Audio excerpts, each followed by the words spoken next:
Yeah, that was a great stop. Could not have stopped like that before.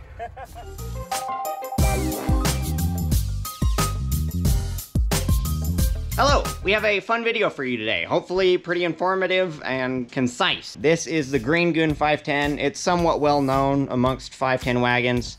Looks a little bit different up on blocks because it's notoriously low, and it doesn't look low at all in this position. Today we are putting on the Techno Toy Tuning Micro Big Brake Kit upgrade. So this replaces the stock brakes, which are, you know, kind of small compared to my hand. You can see them. They're not large at all. With a set of Willwood calipers, larger brake rotors, and a few other things that just improve the stopping power of this car massively. And the reason we're doing the Micro Big Brake Kit upgrade rather than the other brake upgrades that Techno Toy Tuning offers is because of the wheel size we have on this car. These are Superstar SSO4s. A lot of people confuse them with Advan A3As, and it makes sense. They're similar wheels. They're 14-inch wheels, and they won't fit large brakes underneath them. The Micro Big Brake Kit is a fantastic option that's only recently become a thing to improve the stopping power on this car and still be able to run small wheels. All right, so here are all of the parts. First off, we have this here, which is quite simply the rotor. It's a good looking rotor. It's significantly larger than the one that was on the car. You can compare that. Got two rotors. We've got a little bag of hardware. This here is the caliper, and there are, of course, two of these. This is a really high quality Willwood caliper. This is gonna look so good behind those wheels. I'm excited about that. We've got a box with the brake pads. We have two sets of braided cables. We have a billet aluminum adapter plate. And then the last part is two billet aluminum adapters for the calipers themselves. They're all really well made. Look at the little T3 that's been machined into that. There's even a little like smiley winky face. How cool. Okay, so the first step in doing the brake swap is removing the old caliper. Super easy to do. It's two 17mm bolts on the back side of the caliper. You just reach around with an impact or whatever you have, and you remove them. Take the caliper off, and we're just gonna set this aside. The next step is to pull off this little cap. So what we'll do here is we'll just take a rag and wipe off a bunch of this grease. Now you can see the components underneath all the grease. What we need to do is remove this little bent clip from the hub. Once you've removed the cotter pin, you'll pull off this little cap that locks that nut in place. And then you'll come in and pull off the center hub.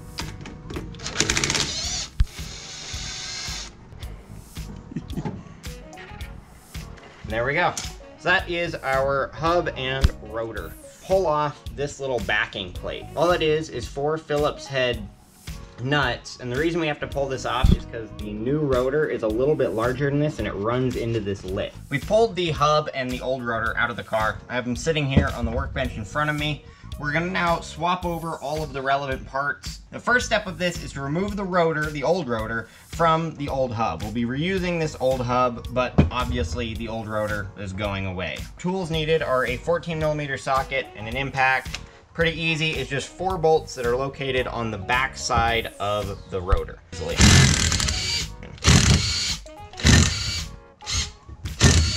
Once we've removed the 4 bolts that attach the hub and rotor together, our next step is just to separate the 2 pieces. This can be kind of tricky. You can either use a couple screwdrivers and a hammer to separate them, or you can just give it a little bit of a wiggle and press them out.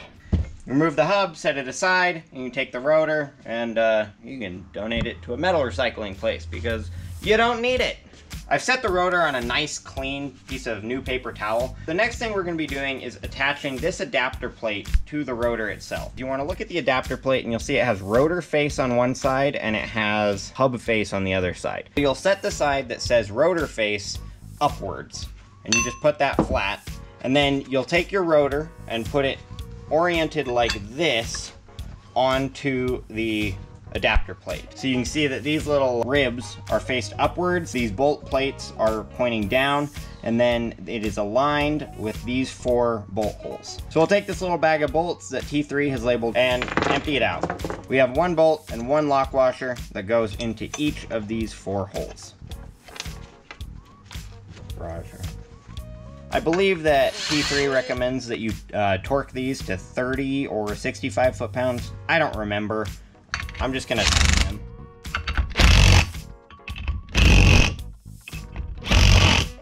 Beautiful.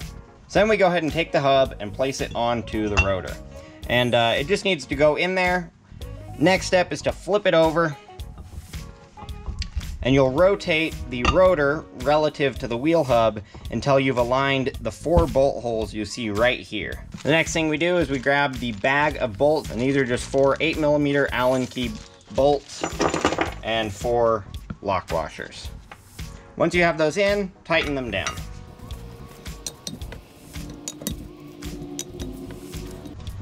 Now that those are tight, our hub and rotor assembly is finished, and we're on to the caliper. So our next step involves the caliper. Once we have the caliper removed from its box, we can go ahead and grab the caliper adapter, the caliper to spindle bracket right here, and the little bag of bolts that's labeled caliper to bracket. Then you just place these in and tighten them down.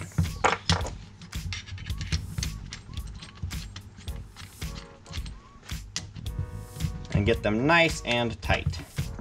Now that we have the caliper and the caliper to spindle assembly completed, as well as the hub, hub hat, and rotor assembly completed, we can reinstall these parts on the car. So now that we're over at the car, I have the hub hat, and the rotor assembly held in my hot little hands. This just needs to go back onto the spindle. This is pretty easy. You want to make sure that you have plenty of grease on the bearing in the back, and then we can just slot this onto the spindle. The next thing we're gonna do is we're gonna take the bearing from the front and we're gonna put it on. Our next step is to reinstall the nut that goes on the center of the spindle. Just thread this on. So this nut right here is pretty important. This is the nut that holds your wheel hub onto the car. If you over tighten this nut, it'll overheat the wheel bearing and it'll make it really hard for the wheel to rotate. So just tighten it down to the point that it feels good, you don't have any in and out movement, and you don't have any side to side movement.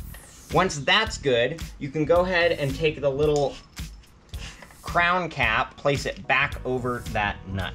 You get your little cotter pin, put that back in the hole that goes through, and then you're gonna re-bend it so that it holds steady.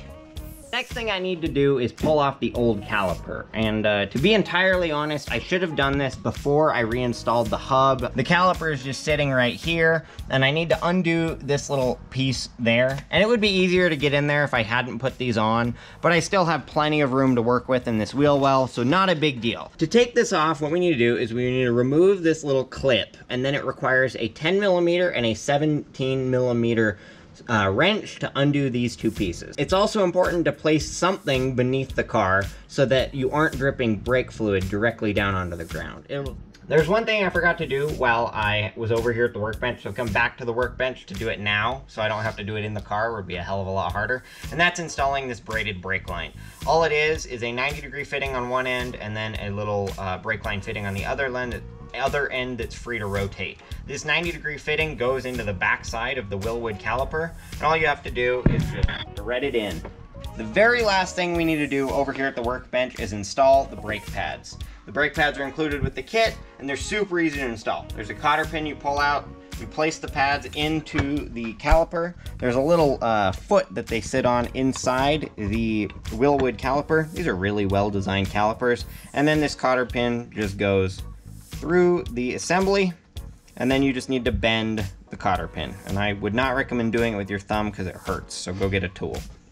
So here is our new caliper. We have the brake pads in there, we have the spindle to caliper bracket on there, and we have the brake hose on there, our little braided line. We'll just go ahead and slide it over the back side of the rotor. For the hardware, we have these 2 Allen keyed bolts. These are 10mm Allen keys. They go into the same bolt holes as your old caliper attachment, and they're super easy to attach. You just get in there, put them on, tighten them down. Now that I've attached the new caliper, I'm just gonna go ahead and reconnect the brake line. It's pretty easy to do. This fitting just needs to connect to the old fitting. Nothing special. Tighten it down. We still need to bleed the brakes, but the important things are done. The mechanical aspects of installing this are all finished, and doesn't that look amazing? So cool. Let's toss the wheel on it real quick so we can see how it looks. And with the wheel on there, it frames out Willwood just perfectly. Isn't that cool? I'm so happy with how that looks. So we ended up making a couple changes to the way that they did the setup. On here, you'll see that there's a straight out fitting coming out of the back of the Willwood. We opted for that over the older one, which was a 90-degree turn that pointed vaguely upwards. And it gave a way better angle for the steel braided line. And then the other change we did is that they suggest to mount the calipers on the front side of the rotor. And the way they suggest to do this is by swapping your spindle assembly from one side of the car to the other side of the car. So you'd have right on left and left on right, and that would put the caliper on the front side of the rotor. And that was supposedly to make clearance not an issue for the bottom part of the caliper. We didn't have that problem, and we believe it's because we've got these bump steer spacers in here that raise up the height of our spindle relative to the lower control arm. So ours we were able to mount on the rear, but you may have to mount yours on the front. And we'd strongly suggest using the straight out fitting. You can get them at local like brake fitting supply stores. We bled our system with a Mighty Vac, which was just a handheld single person bleeding thing. And when bleeding a 4-pot system such as this Willwood, you always start with the outboard upper nipple. You don't use these bottom nipples at all, or it can let air up into the system. So you only use the upper nipples to bleed the system. And you always start with the outboard upper one on whatever caliper you're doing. Bleeding brakes can be kind of a hassle. I frankly don't know enough to give any advice or input on how to do it. We ran into quite a bit of headache in doing it, but hopefully it's all sorted now. We're gonna go take the car for a spin and see what we think. This is our inaugural drive. We got it out of the garage and we didn't run into any walls, so that's a good sign. And if you back it up and then stop, you can see that it does in fact stop. We're gonna go take it for a spin out on the road to see how it really feels and if it's all hunky-dory. So we've been driving around for a few minutes now and have seated the brakes, just pressed them repeatedly so that they'll actually engage fully and have access. Oh, you just heard it. We can lock up the tires. It feels way better than it used to. I don't think we're getting much help at all from the drum brakes in the rear. Yeah, go ahead and stop again. So, it stops. It does a pretty decent job. It does a better job than the old rotors did. We're eventually going to be upgrading the rears to discs as well, and that's going to be necessary with the new power plant that we're throwing into this. We're going to pull the motor in this car sometime in the next month or two at latest, and then we've got a really exciting swap coming up for it. But this brake upgrade was necessary to make it more enjoyable with its current motor and safer, well, safe at all with the motor that we're going to have in it.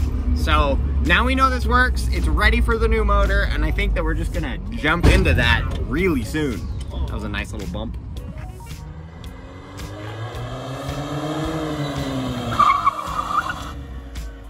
Yeah, that was a great stop. Could not have stopped like that before. No, I don't think so. All right, so it turned out fantastic. If you're interested in this brake upgrade for your 510, cannot recommend it enough. It was pretty easy to install. We had some input on things we would change. The most important of those being the straight out fitting rather than the 90-degree fitting. If you have any questions, the team over at Techno Toy Tuning is pretty responsive, and I'm sure they'll be able to help you out with any problems you run into. Super happy with how it helps our 510 feel. We have some pretty substantial upgrades coming to the 510 in the next little while. Hopefully a video comes out on that soon.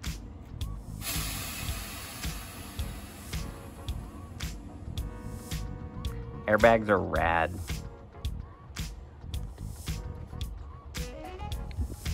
And if you weren't already sold on the Willwood kit, just look how good they look behind the wheels there.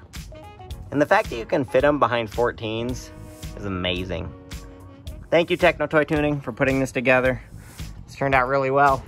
I got this car when you were a year and a month old. A year and a month old. Let's see. So you've had this car for 19 years. Yep. This is going to feel like a new car soon, though. Yeah, with this brake upgrade and all the other fun things we have planned, it's going to be awesome.